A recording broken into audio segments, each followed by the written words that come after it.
Vamos então continuar o nosso estudo.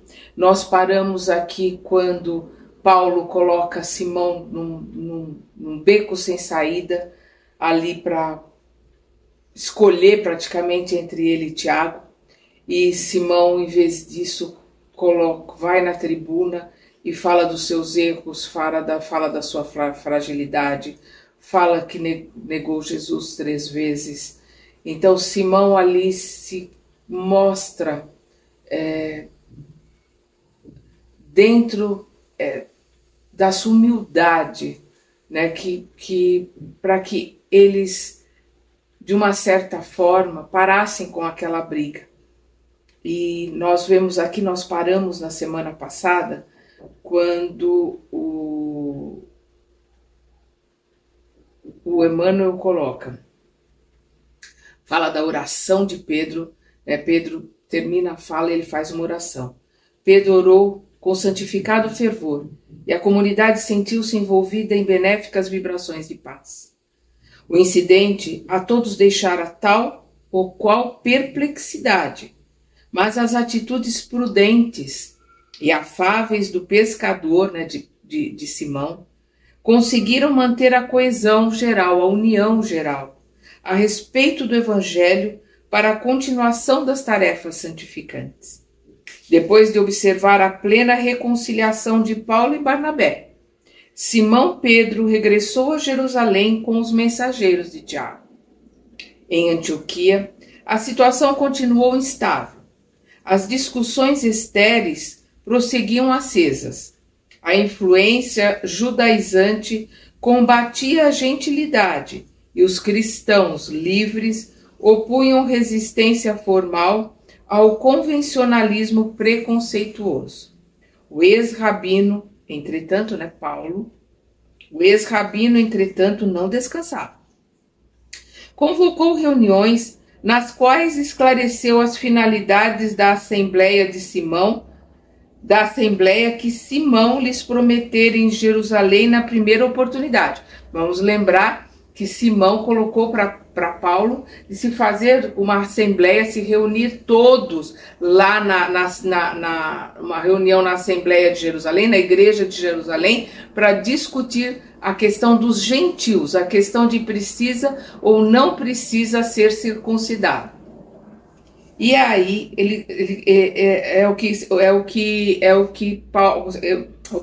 Emmanuel está colocando aqui. Convocou reuniões nas quais esclareceu as finalidades da Assembleia que Simão lhes prometera em Jerusalém na primeira oportunidade. Combatente ativo, multiplicou as energias próprias na sustentação da independência do cristianismo e prometeu publicamente que traria cartas da Igreja dos Apóstolos Galileus, que ele traria cartas, né, da Assembleia, lá da Igreja de Jerusalém, que é a Igreja dos Apóstolos Galileus, que garantissem a posição dos gentios na doutrina consoladora de Jesus, alijando-se, né, quer dizer, tirando-se as imposições absurdas no caso da circuncisão. Suas providências e promessas acendiam novas lutas. Os observadores rigorosos dos preceitos antigos, né, dos preceitos judaicos ali, duvidavam de semelhantes concessões por parte de Jerusalém. Paulo não desanimou. Intimamente, idealizava sua chegada à Igreja dos Apóstolos, né, na Igreja de Jerusalém, passava em revista na imaginação superexcitada toda a argumentação poderosa a empregar e via-se vencedor na questão que se delineava a seus olhos como de essencial importância para o futuro do Evangelho. Procuraria mostrar a elevada capacidade dos gentios para o serviço de Jesus. Contaria os êxitos obtidos na longa excursão de mais de 4 anos através das regiões pobres e quase desconhecidas, onde a gentilidade havia recebido as notícias do Mestre com intenso júbilo e compreensão muito mais elevada que a dos seus irmãos de raça. né, mostrando ali que, apesar de ter que primeiro colocar o Deus único, primeiro ele tem que levar, né, o monoteísmo para depois falar de Jesus, ele conseguiu uma receptividade naquele povo sofrido, naquelas pessoas pobres, uma receptividade muito maior do que junto aos judeus, né, aos irmãos da raça. Alargando os projetos generosos, deliberou levar em sua companhia o jovem Tito, que, embora oriundo, né, natural ali das fileiras pagãs, e não obstante contar 20 anos incompletos, né, então ele tinha ali 19 anos, o Tito, né, representava na igreja de Antioquia uma das mais lúcidas inteligências a serviço do Senhor. Então ele iria levar com ele um gentil, que era o Tito ali de 19 anos, mas que tinha uma compreensão, né, de que tinha um entendimento dos ensinamentos do mestre muito grande. Desde a vinda de Tarso, Tito afeiçoara-se-lhe como um irmão generoso, notando-lhe a índole laboriosa, né? Quer dizer, a índole de trabalho, de se dedicar ao trabalho. Paulo ensinara-lhe o ofício de tapeceiro e fora ele o seu substituto na tenda humilde por todo o tempo que durou a primeira missão. O rapaz seria um expoente do poder renovador do Evangelho. Certamente, quando falasse na reunião, surpreenderia os mais doutos com os seus argumentos de alto teor exegético, né? A exegese é a capacidade de entender, de interpretar os textos religiosos, né? Aqui no caso o Evangelho de Levi, né? De Mateus, que eles tinham ali os pergaminhos com a escrita de Mateus. Acariciando esperanças, Paulo de Tarso tomou todas as providências para que o êxito de seus planos não falhasse. Ao fim de 4 meses, um emissário de Jerusalém trazia a esperada notificação de Pedro, referente à Assembleia. Coadjuvado, quer dizer, ajudado pela operosidade de Barnabé, o ex-rabino, né, Paulo, acelerou as providências indispensáveis. Na véspera de partir, subiu à tribuna e renovou a promessa das concessões esperadas, né? Aquelas autorizações que ele queria trazer da igreja de Jerusalém. Pelo gentilismo, insensível ao sorriso irônico que alguns israelitas disfarçavam cautelosamente, né? Os judeus ali de Antioquia riam porque sabiam que ele não ia conseguir, né, essas autorizações para que os gentios não precisassem se circuncidar.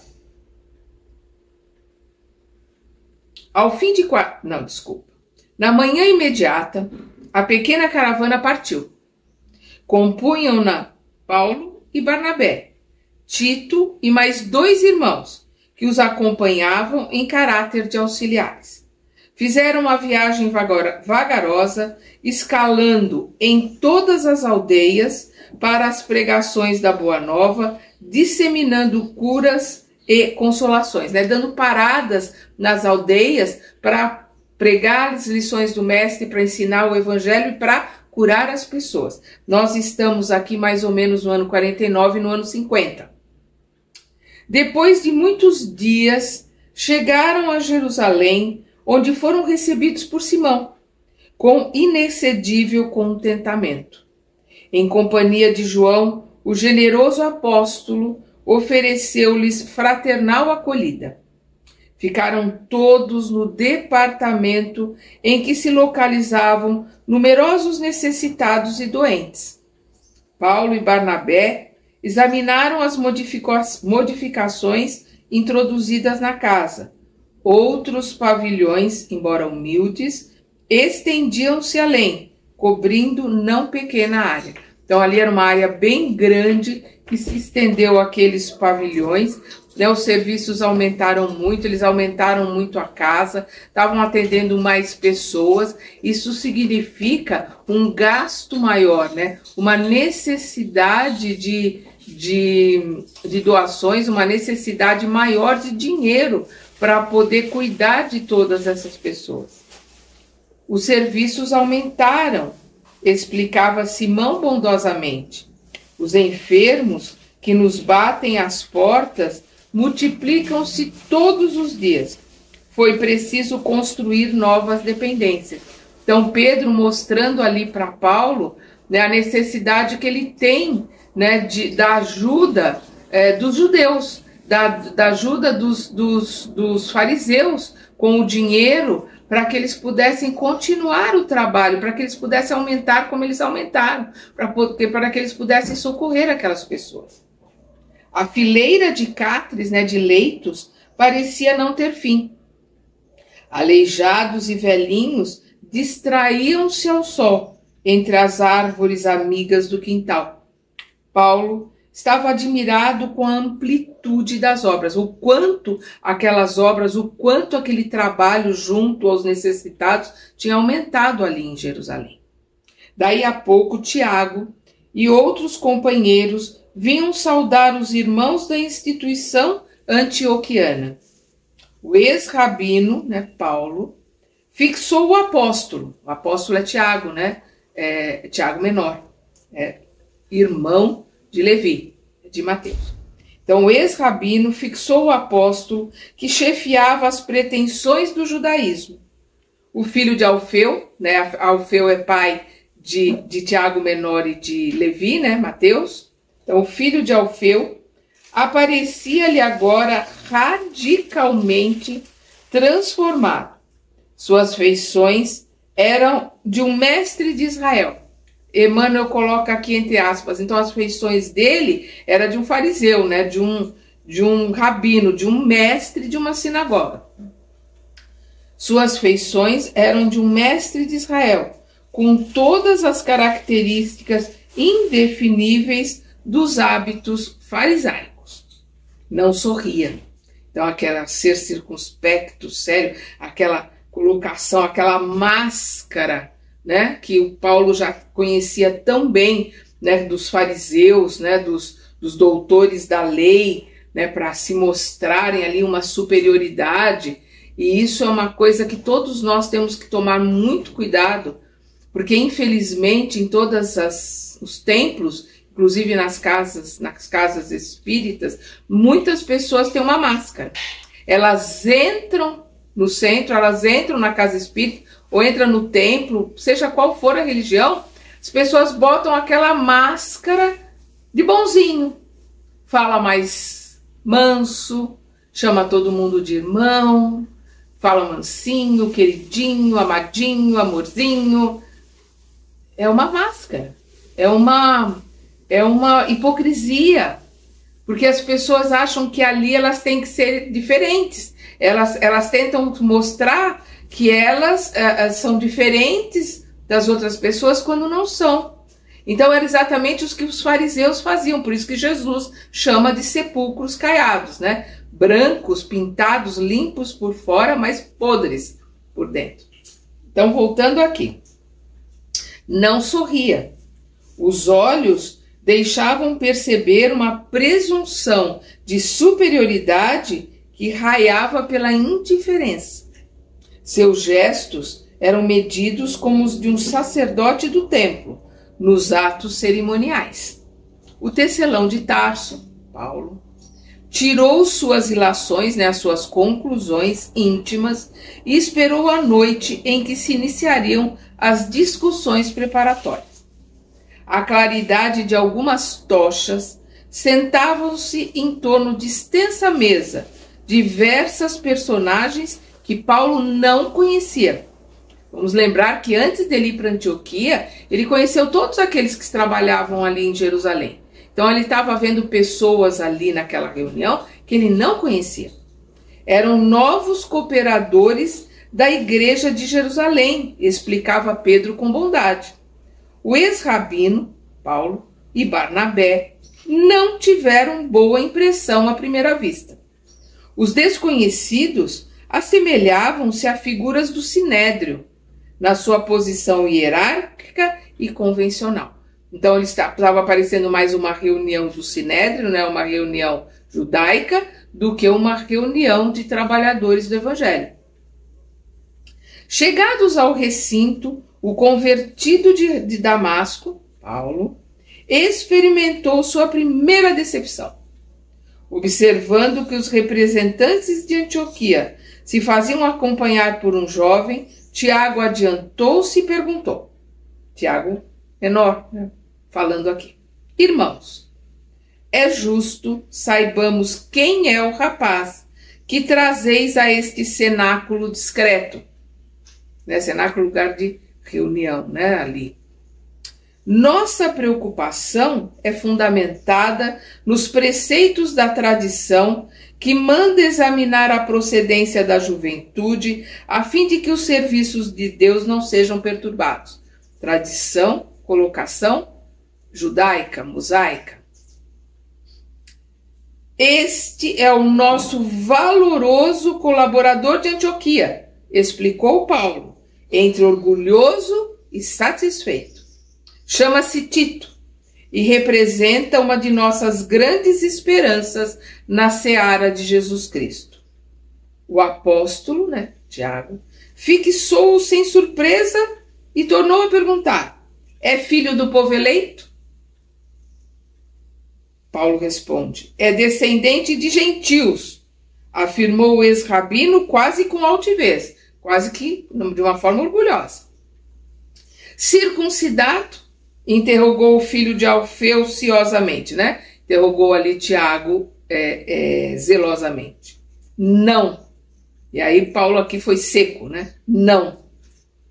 Este não de Paulo foi dito com tal ou qual enfado, né? Paulo ali não gostando das colocações que Tiago estava fazendo. As exigências de Tiago enervavam-no. Ouvindo a negativa, o apóstolo Galileu, né, Tiago, esclareceu em tom firme: penso então que não será justo admiti-lo na assembleia, visto não ter ainda cumprido todos os preceitos. Então, Tiago não estava permitindo que Tito entrasse na reunião. Apelamos para Simão Pedro, disse Paulo convicto. Aí Paulo joga de novo, nós estamos vendo repetir aqui, Paulo jogando a situação, né, aquela saia justa no colo de Pedro. Apelamos para Simão Pedro, disse Paulo convicto. Tito é representante de nossa comunidade.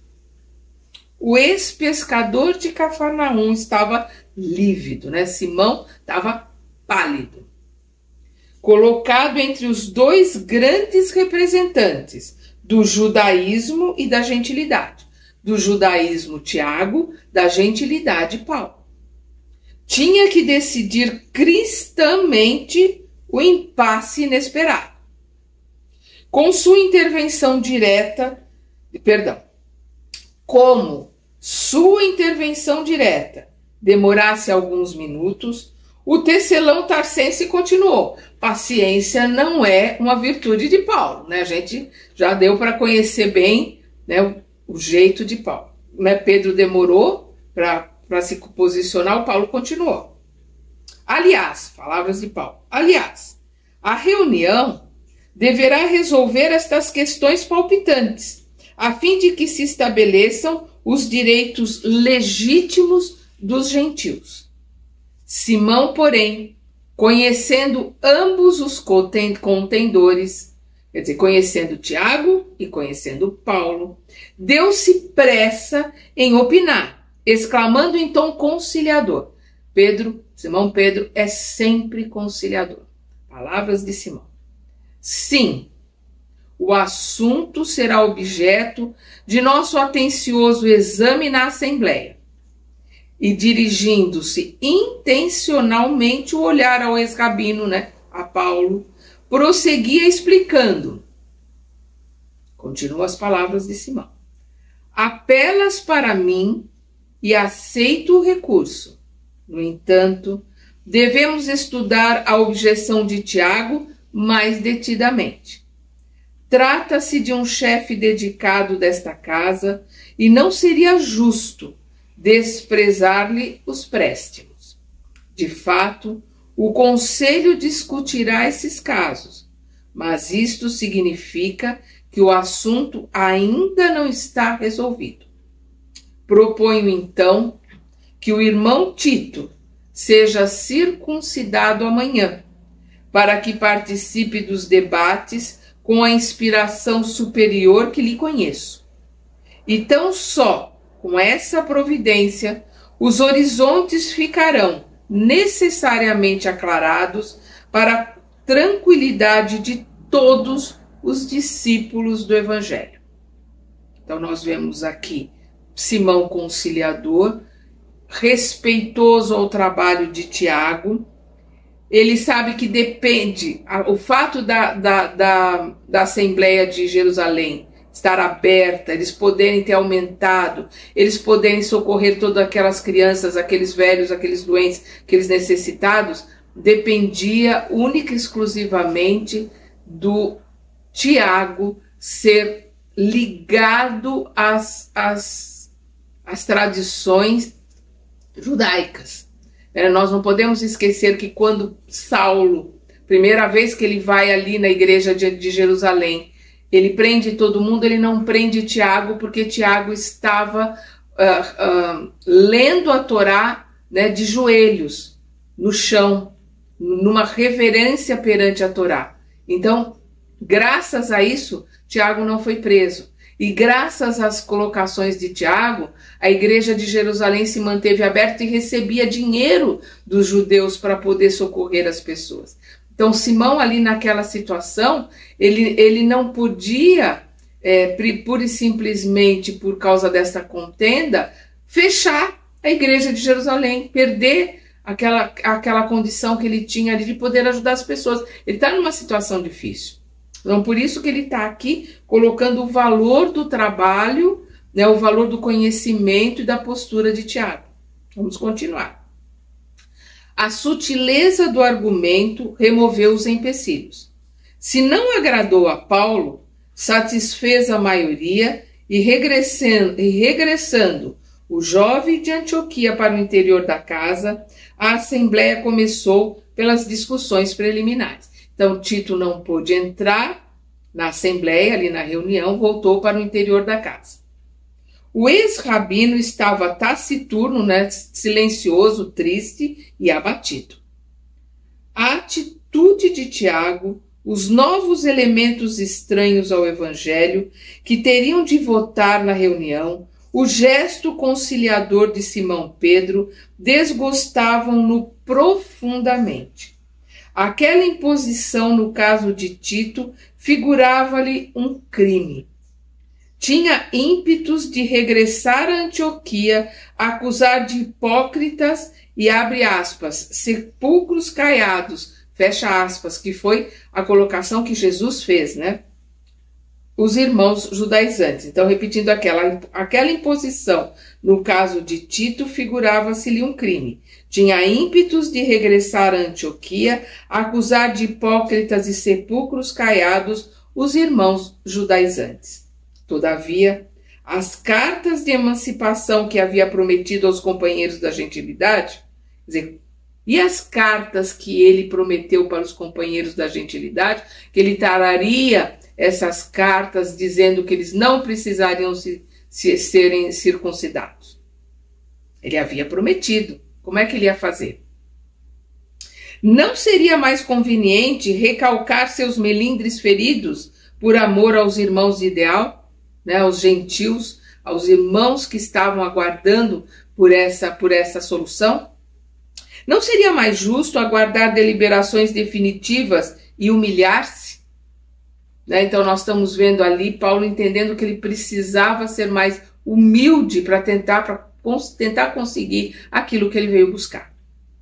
A lembrança de que os amigos contavam com as suas promessas acalmou-o.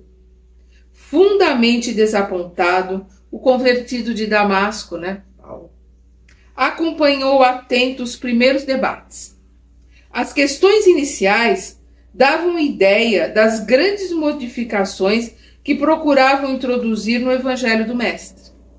Um dos irmãos presentes chegava a ponderar que os gentios deviam ser considerados como gado do povo de Deus. Olha as colocações que eles estavam fazendo. Bárbaros que importava submeter à força, a fim de serem empregados nos trabalhos mais pesados dos escolhidos, né? Os escolhidos, o povo judeu. Outro indagava se os pagãos eram semelhantes aos outros homens convertidos a Moisés ou a Jesus. Um velho de feições rígidas chegava ao despautério de afiançar que o homem só vingava ao completar-se depois de circunciso. Quer dizer, o homem só passava a ser um homem digno depois da circuncisão. À margem da gentilidade, outros temas fúteis vinham à baila, né, vinham a ser citados. Houve quem lembrasse que a Assembleia devia regular os deveres concernentes aos alimentos impuros, bem como o processo mais adequado à ablução, que é a lavagem das mãos, né? A ablução das mãos. Tiago argumentava e discorria como profundo conhecedor de todos os preceitos. Então ali estavam só situações e colocações dos rituais judaicos, né? As comidas impuras, as abluções, né? A lavagem das mãos como deveria ser feita, o que poderia ser comido, porque só comida kasher que o judeu pode se alimentar, e esse tipo de coisa. Então ali realmente era mais uma filial da sinagoga do que uma assembleia do Evangelho do Mestre Jesus. Pedro, a gente fica imaginando a situação de Pedro ali, né, no fio da navalha, né? Pedro ouvia com grande serenidade. Nunca respondia quando a tese assumia o caráter de conversação e aguardava momento oportuno para manifestar-se. Somente tomou atitude mais enérgica quando um dos componentes do conselho pediu para que o Evangelho de Jesus fosse incorporado ao livro dos profetas, ficando subordinado à lei de Moisés para todos os efeitos. Então aqui Pedro perdeu a paciência. Por quê? Porque eles queriam, nós temos a Torá, que são os 5 livros de Moisés, depois nós temos o livro dos profetas, que é o que compõe o que nós chamamos de Velho Testamento. Então eles queriam que o Evangelho de Jesus entrasse como um livro de um profeta, colocar como os judeus têm Jesus até hoje, como um profeta, e que as colocações dos ensinamentos dele entrassem ali como de qualquer dos outros profetas ali existentes. Aí Pedro se manifesta, aí Pedro perdeu a paciência. Foi a primeira vez que Paulo de Tarso notou o ex-pescador, né, Pedro, intransigente e quase rude, né? Vamos lembrar Pedro sempre conciliador, né, sempre tentando acertar as coisas, então ele viu ele intransigente e quase rude, explicando o absurdo de semelhante sugestão. Então ali ele perdeu a paciência e a gente vê, né, como naquele começo de cristianismo a gente quase teve uma ruptura ali naquela colocação em Antioquia. A gente está vendo aqui, né, eles querendo colocar o Evangelho do Cristo como as ideias e as colocações de um profeta como dos outros profetas. Ou seja, nós estamos vendo aqui um processo de aniquilamento, um processo de apagamento da revelação, das colocações que o Mestre trouxe do amor, as colocações do amor para todos, porque Jesus coloca que a sua mensagem deveria ir para o Oriente e para o Ocidente. Vamos lembrar que Jesus, ele vem do Oriente, né? Para a Palestina, Israel, ali onde ele se manifestou, a Galileia, ali no norte, de Israel, ali é Oriente Médio. Então, ele colocou que iria para o Ocidente também. Então, as palavras dele eram para os judeus. E por que ele veio no meio dos judeus? Porque os judeus eram monoteístas. Há mais de 1.300 anos, começou com Abraão, né? Começou com Abraão, Moisés veio ratificar, 1.300 anos depois de Moisés, vem Jesus. Então, ele veio no meio do povo que era monoteísta há muito tempo, a duras penas eles mantinham as suas colocações do Deus único. Então, por isso que Pedro tenta conciliar as coisas, porque também não pode jogar no lixo todo aquele trabalho, todo o conhecimento, porque Moisés é a primeira revelação, Jesus é a segunda. E Jesus colocou que ele não veio modificar a lei é a Torá. Ele não veio modificar a Torá, ele veio mostrar, ele veio realizar o que a Torá colocava. Porque os fariseus, vamos lembrar que o quinto mandamento é não matarás, e nós vamos ver os fariseus levando a mulher adúltera para ser apedrejada até a morte. Então eles não seguiam os preceitos de Moisés também. Então Jesus veio mostrar como a lei de Moisés devia ser vivida, devia ser colocada, e ele trouxe o amor. O amor, inclusive, que aí é difícil até hoje de entender, o amor ao inimigo, né? É uma coisa muito difícil de ser compreendida até hoje, mas foi o que Jesus veio trazer. Então nós vamos ver aqui, os trabalhos foram paralisados alta noite, em fase de pura preparação. Tiago recolheu os pergaminhos com anotações. Vamos ver aqui que nenhuma anotação de Levi foi lida. Então, as colocações de Mateus acerca dos ensinamentos de Jesus não foi lido naquela reunião. Ficou se colocando assuntos judaicos.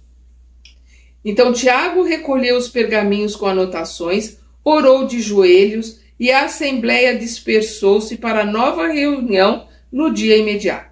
Simão procurou a companhia de Paulo e Barnabé para dirigir-se aos aposentos de repouso.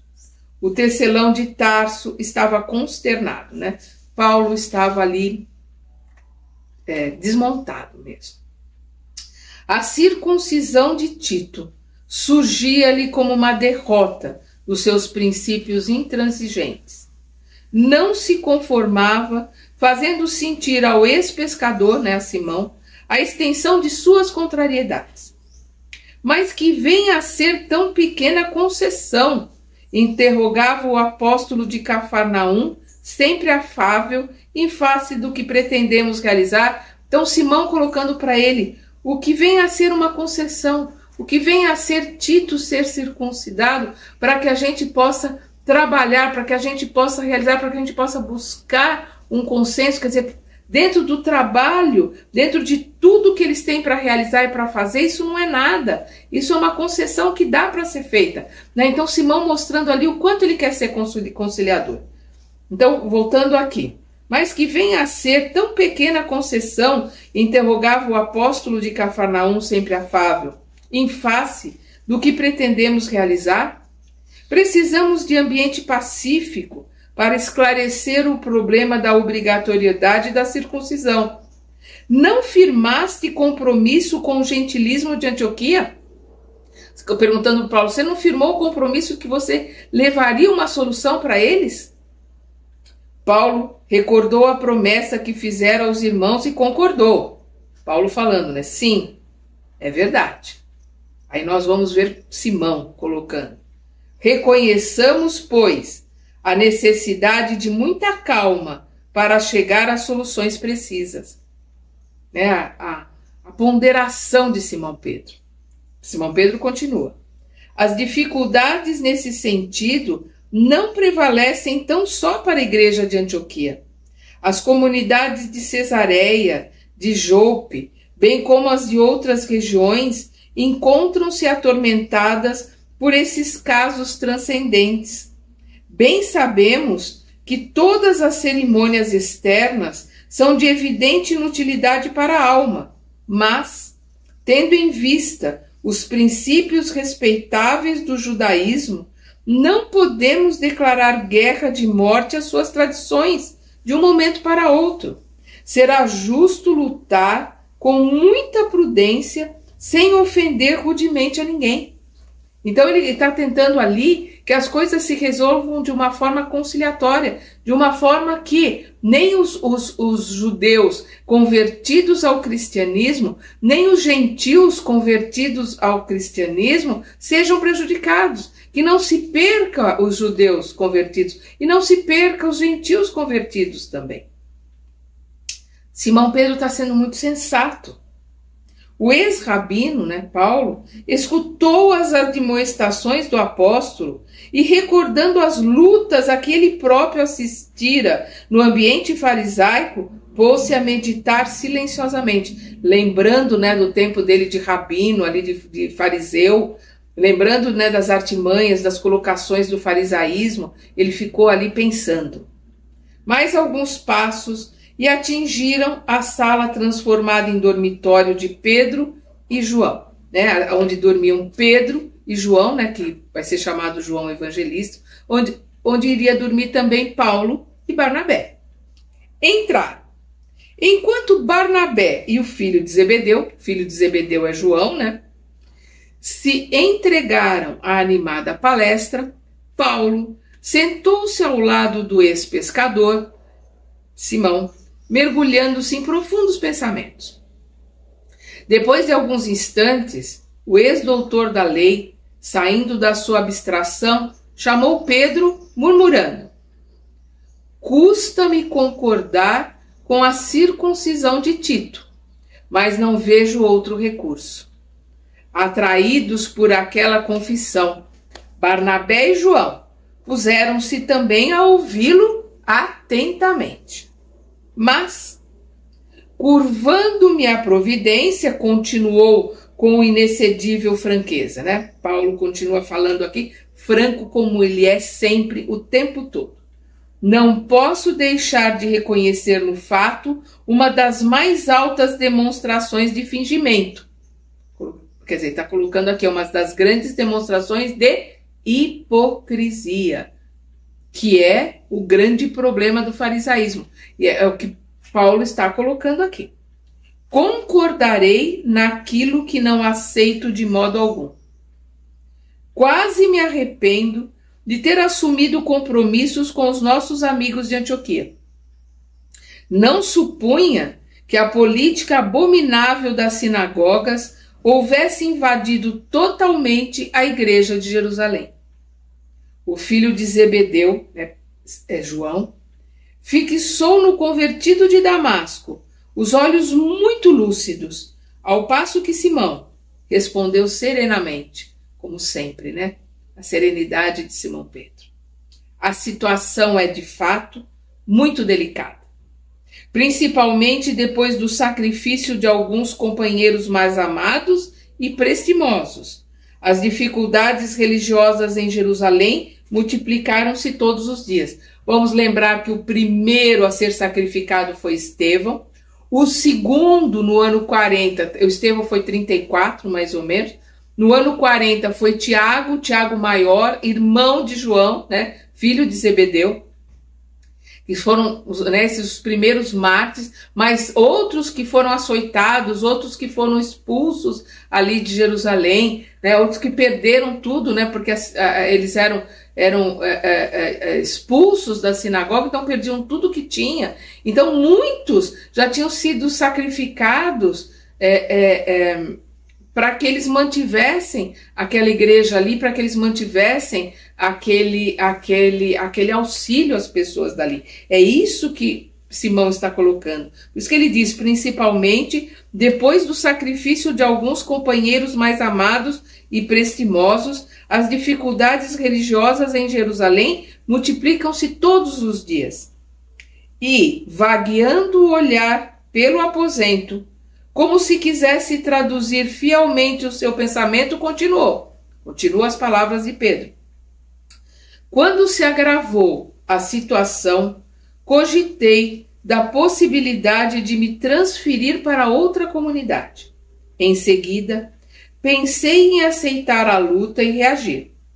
Mas uma noite, tão bela como esta, orava eu neste quarto, quando percebi a presença de alguém que se aproximava devagarinho. Eu estava de joelhos quando a porta se abriu com imensa surpresa para mim. Era o mestre. Seu rosto era o mesmo dos formosos dias de Tiberíades. Então ele teve a visita ali do Mestre Jesus.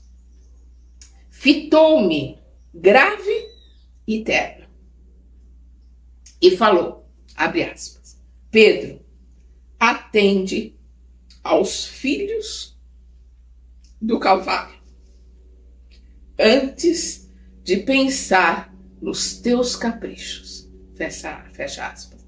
Então, as palavras de Jesus, atende aos nossos irmãos sofredores, aos filhos do Calvário, antes de pensar nos teus caprichos. Pensa em todos esses necessitados. A maravilhosa visão durou 1 minuto, mas logo após, é o Pedro contando, né? Mas logo após, pus-me a recordar os velhinhos, os necessitados, os ignorantes e doentes que nos batem à porta. O Senhor recomendava-me atenção para os portadores da cruz, para os portadores do sofrimento, né, da dor, do Calvário. Desde então, não desejei mais que servi-los. Então, a partir dali, Pedro passou a servir a todos aqueles necessitados. Ali na igreja, né, na casa de Jerusalém, na igreja de Jerusalém. O apóstolo, né, Pedro, tinha os olhos úmidos. Não é para menos. E Paulo sentia-se bastante impressionado, pois lembrava que ouvira a expressão, abre aspas, filhos do Calvário, fecha aspas, dos lábios espirituais de Abigail, quando da sua gloriosa visão no silêncio da noite ao aproximar-se de Tarso. Vamos lembrar quando ele saiu da casa do pai dele, né? Ele se viu perdido ali. Ele foi ali para as montanhas, né? Que tinham ali em volta da cidade de Tarso. Ele entrou numa caverna. Né, e vamos lembrar que ele sonhou com Abigail e com Estevão. E ali Abigail coloca para ele, né? Que ele tinha que trabalhar, que ele iria trabalhar para ajudar os filhos do Calvário. E aí, né? Paulo se lembra disso. Com efeito, grande é a luta, concordou o convertido de Damasco, parecendo mais tranquilo. A colocação, entendendo a situação de Pedro, entendendo aquela situação da necessidade do dinheiro daqueles judeus, daqueles fariseus, para que ele pudesse continuar aquele trabalho junto àqueles irmãos tão sofredores. Em nome de Jesus.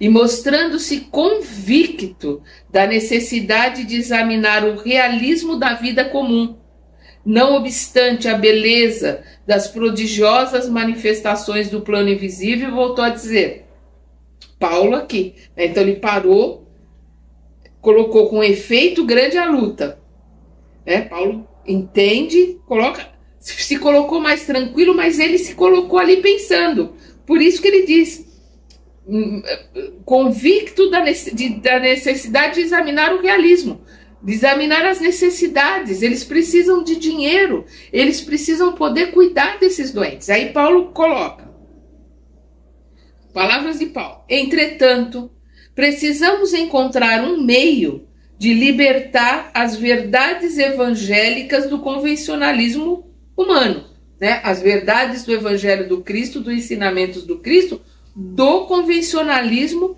humano, né? Daquelas colocações que os judeus estavam fazendo ali. a razão principal da preponderância farisaica na igreja de Jerusalém? Ele pergunta para Pedro. Simão Pedro esclareceu sem rebuços. As maiores dificuldades giram em torno da questão monetária.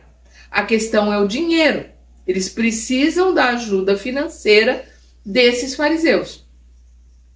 Esta casa alimenta mais de 100 pessoas diariamente, além dos serviços de assistência aos enfermos, aos órfãos e aos desamparados.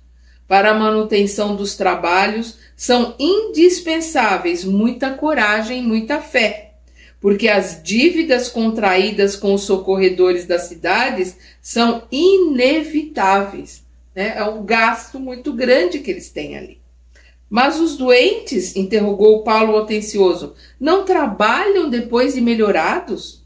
Sim, explicou o apóstolo, né, Simão? Organizei serviços de plantão para os restabelecidos e impossibilitados de se ausentarem logo de Jerusalém. Com isso, a casa não tem necessidade... Perdão, eu li errado. Sim, explicou o apóstolo, organizei serviços de plantação, né? Nesse sentido, plantão. Sim, serviços de plantação para os restabelecidos e impossibilitados de se ausentarem logo de Jerusalém. Com isso, a casa não tem necessidade de comprar hortaliças e frutas. Quanto aos melhorados, vão tomando o encargo de enfermeiros dos mais desfavorecidos da saúde. Essa providência permitiu a dispensa de 2 homens remunerados que nos auxiliavam na assistência aos loucos incuráveis ou de cura mais difícil. Quer dizer, ele pôde dispensar 2 assalariados, então diminuiu a despesa. Como vês, estes detalhes não foram esquecidos e mesmo assim a igreja está onerada de despesa e dívidas que só a cooperação do judaísmo pode atenuar ou desfazer. Paulo compreendeu que Pedro tinha razão. No entanto, ansioso de proporcionar independência aos esforços dos irmãos de ideal, considerou, palavras de Paulo aqui, advirto então que precisamos instalar aqui elementos de serviço que habilitem a casa a viver de recursos próprios. Os órfãos, os velhos e os homens aproveitáveis poderão encontrar atividades além dos trabalhos agrícolas e produzir alguma coisa para a renda indispensável. O que Paulo está colocando aqui? Nós temos que ter algum trabalho, nós temos que produzir, fazer alguma coisa que se possa vender, que esses velhos, essas crianças possam ajudar a fazer, para que possamos vender, para que a casa tenha autonomia, tenha de onde se sustentar, além da plantação. É isso que Paulo está colocando. Cada qual trabalharia de conformidade com as próprias forças, sob a direção dos irmãos mais experimentados, daqueles que conheciam o trabalho, que sabiam realizar e iam ensinando para os outros, e eles iam poder produzir alguma coisa. A produção do serviço garantiria a manutenção geral. Como sabemos, onde há trabalho, há riqueza, e onde há cooperação, há paz. Olha que colocação que Paulo está fazendo e que é uma grande verdade. Onde há trabalho, há riqueza, e onde há cooperação, há paz. É o único recurso para emancipar a igreja de Jerusalém das imposições do farisaísmo, cujas artimanhas conheço desde o princípio da minha vida, porque ele era um fariseu, um rabino, e conhece muito bem as artimanhas, as colocações dos fariseus, né? Pedro e João estavam maravilhados. A ideia de Paulo era excelente. Vinha ao encontro de suas preocupações ansiosas pelas dificuldades que pareciam não ter fim. O projeto é extraordinário, disse Pedro, e viria a resolver grandes problemas de nossa vida. O filho de Zebedeu, João, né, que tinha os olhos radiantes de júbilo, de alegria, atacou por sua vez o assunto, objetando, palavras de João, mas e o dinheiro? Onde encontrar os fundos indispensáveis ao grandioso empreendimento? Né? Como que nós vamos começar a fazer isso? Onde nós vamos pegar dinheiro para isso? O ex-rabino entrou em profunda meditação e esclareceu. Paulo colocando, o mestre auxiliará nossos bons propósitos. O que o Paulo está colocando aqui? É a fé com obras, a fé com realizações, a fé verdadeira. O mestre auxiliará nossos bons propósitos. Barnabé e eu empreendemos longa excursão a serviço do Evangelho e vivemos em todo o seu transcurso a expensas do nosso trabalho. E nós vimos, né, o Paulo trabalhando como tecelão aonde ele ia e o Barnabé trabalhando como oleiro aonde ele ia. Eu, tecelão, ele, oleiro, em atividade provisória nos lugares onde passamos. Realizada a primeira experiência, poderíamos voltar agora às mesmas regiões e visitar outras, pedindo recursos para a igreja de Jerusalém.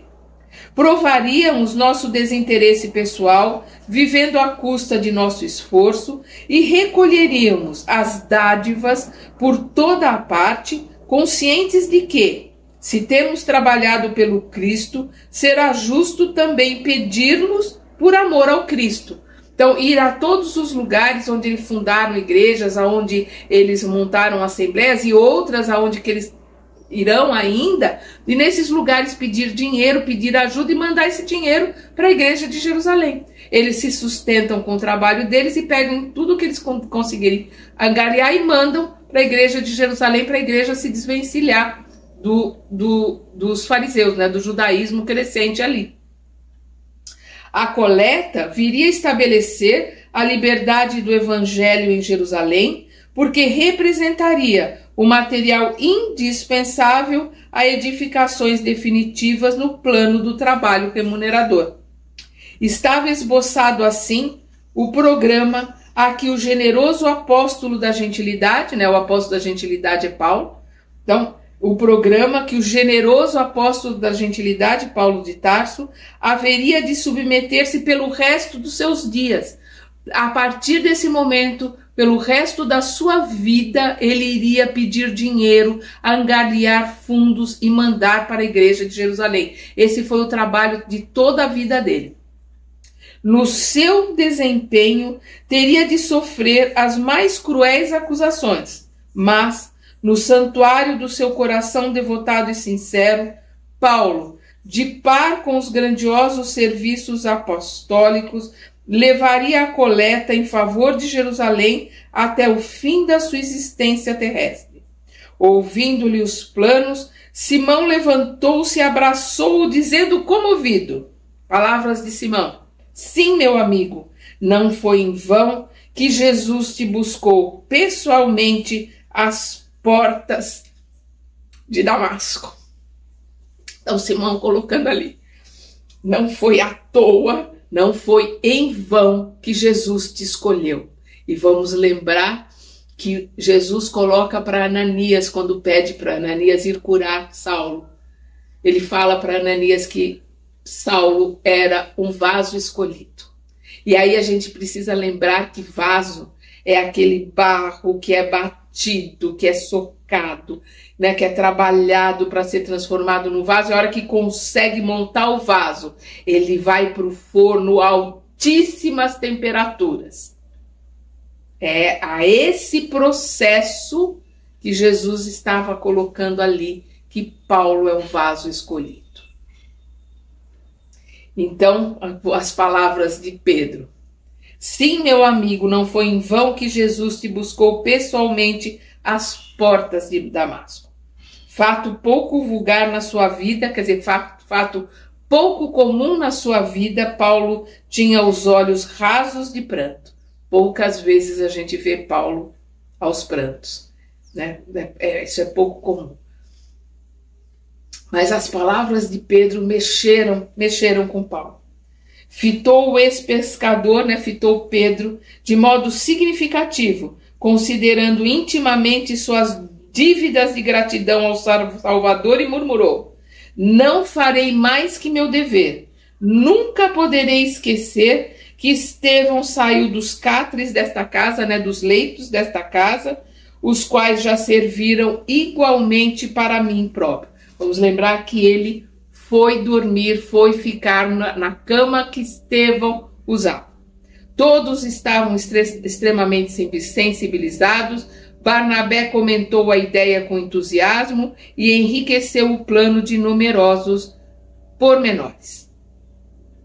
Nesta noite, os dedicados discípulos do Cristo sonharam com a independência do Evangelho em Jerusalém, com a emancipação da igreja isenta das absurdas imposições da sinagoga. Então nós vamos deixar os nossos irmãos queridos aqui dormindo, sonhando com os novos planos, e continuaremos o nosso estudo na próxima semana. Até lá!